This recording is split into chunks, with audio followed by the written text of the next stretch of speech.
Charta list. Interesting, isn't it? The Charta list school exists in the 1920s. It's still active. It's producing a lot of journals and articles and stuff which you never hear of, and which you'll never find a mention in Samuelson or anybody else in any of the schools that we talked about. Why? They actually show that it is possible to have a monetary system that produces full employment and price stability, but at the condition you cross the wire, that the government issues the money. Whew. Taboo, taboo. Nobody talks about it. Okay? The guys are currently living in the University of Missouri of Kansas City, which is equivalent to what the Soviet system used for, I would say, Siberia. You send people there you never want to hear of again, and you make sure that they never can get a feedback to Obama or anybody else. Right?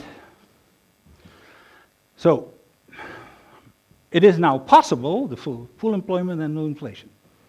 Academically, that school has not been challenged. And from what I study on it, they're right. Okay? Now, let me go a step further here. I don't agree with them for another reason, which I'll explain to you in a few minutes, which is the systemic nature. It does, what they really do is change the driver. Instead of Jason, they put, Jack, right? The government instead of the private sector, the same system. To me, that's still not the solution. Now, how many of you know the difference between the Nobel Prize of Economics and the other Nobels? Anybody? Yes? What is it? It is an irregular Nobel Prize. Oh, what's irregular about it? It's subsidized by the Central Bank of Sweden, Oh! which was dominated by monetarists. Oh! In this social democratic Gee! Yeah. That is a sufficient answer. Yeah, you're absolutely right. Okay. Now, Paul Krugman told me personally that it was totally crazy to talk about the money issue. He said, have you not, we were both from MIT, okay? We were graduated in the same school. We had the same professors, right? And what he told me, didn't they tell you? Never touch the money system. Never touch the money system. You could touch everything else. Never touch the money system. And the reason is there. You will not be invited in the right places, and you can kiss goodbye on the Nobel on anything else that is worthwhile getting. You're killing yourself academically if you touch the money system. And the way it's enforced is, among others, to this Nobel game. That's just one example. It's true for all the other things. Okay? And it's done very cleverly, because the reward for economics, everybody talks about the Nobel Prize of Economics, it doesn't exist.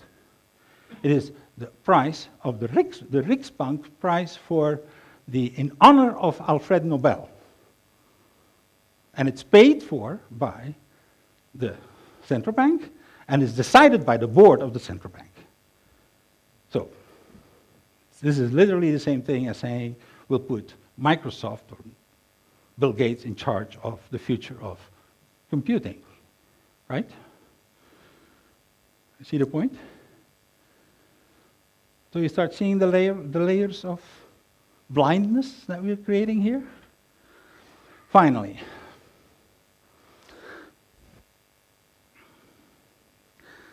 the best lobbies are those that don't know whether they're lobbies. Whenever you talk about money, and I've talked in the European Union with some people in the European Union, what did they tell me? Go and ask the central banks. Of course, you cannot do anything in that domain without asking the central bank. They are the reference, right? Interestingly enough, I've been at the central bank.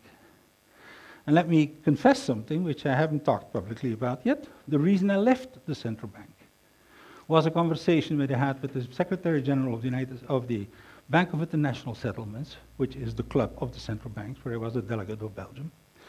And they told me, literally, I had written a book on Latin America back in 1979, announcing the Latin American debt crisis, for those who remember this old history. It was, believe it, the only book that actually announced the crisis of the Latin American debt. And he said, Bernard, I read your book. What are you doing in a central bank?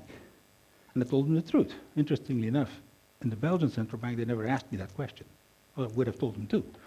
I said, look, I believe that I just written a book on Latin America saying that this is going to be the first of a series of monetary crashes because this is a systemic issue, okay? And thought that the most logical place would be in the central bank. So when you offered me the job, I came. But he said, but Bernard, you have to understand. We exist, the Bank of International Settlements. The central banks exist. The IMF, the World Bank exists only for one purpose. One purpose. To keep the system going as it is, not to improve it. It is the lobby for status quo.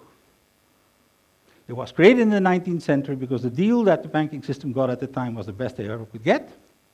So we're going to create an institutional framework that actually freezes that reality forever. Okay? So that's the last bit. There's an active lobby that nobody sees as a lobby, because it's different from the central banks, are different from the banks, right? Oh yes, they actually fight with each other and they actually, have disagreements about things, but there's one thing they agree on, the status quo on the system. The car is a taboo. Okay? That's the message. Are we clear so far? So we can start seeing why we don't see. We've been trained not to see for a long time. Okay, now let's go to the systemic cause. My colleague, Robert Dulanovich from the University of Maryland, has spent 25 years quantifying the flow of biomass in an ecosystem. You'll ask me immediately, what the hell does that do with money, right? I'll give you the answer. What basically an ecosystem is a network, right? You have the sun giving plants, animals eat the plants, animals eat animals, we eat it all, and we create an ecosystem that either is stable or not stable.